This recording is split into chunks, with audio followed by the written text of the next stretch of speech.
Hello बच्चों, let's read this question and the question says that a line intersecting a circle in two distinct points is called a dash। तो आइए अब इस question को यहाँ पर हम सॉल्व कर लेते हैं। इस क्वेश्चन में हमसे पूछा गया है कि हमें बताना है कि अगर एक लाइन इंटरसेक्ट करती है सर्कल को टू डिस्टिंक्ट पॉइंट्स पर तो उस लाइन को हम क्या कहेंगे। तो यहाँ पर हम की कॉन्सेप्ट यूज करेंगे सेकंड। तो सेकंड जो है हमारे पास, अगर हम बात करें कि सेकंड क्या होती है, तो यहाँ पर ये हमारे पास लेट्स सपोज एक सर्कल है।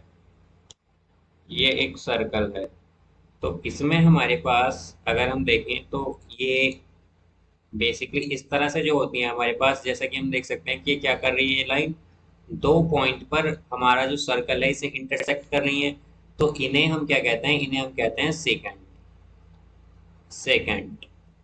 और अगर हम बात करें यहाँ पर कॉर्ड की, तो कॉर्ड जो होती है बेसिकली वो क्या करती है, वो दो पॉइंट को सर्कल में ज्वाइन करती है। यहाँ पर अगर हम देखें तो ये जो पॉइंट है अगर इन्हें ज्वाइन करती है, या किसी भी सर्कल के ऊपर दो पॉइंट को अगर एक लाइन ज्वाइन करती है तो उसे हम कहते हैं कॉर्ड।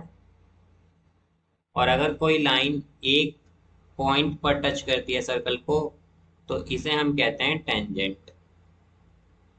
तो यहाँ पर हमसे पूछा गया है कि हमारे पास जो लाइन इंटरसेक्ट करती है टू डिस्टिंक्ट पॉइंट पर उसे हम क्या कहते हैं, तो उसे हम कहते हैं यहाँ पर सेकंड। तो इसका आंसर होगा हमारे पास सेकंड। तो I hope you understood it well. Best of luck. Thank you.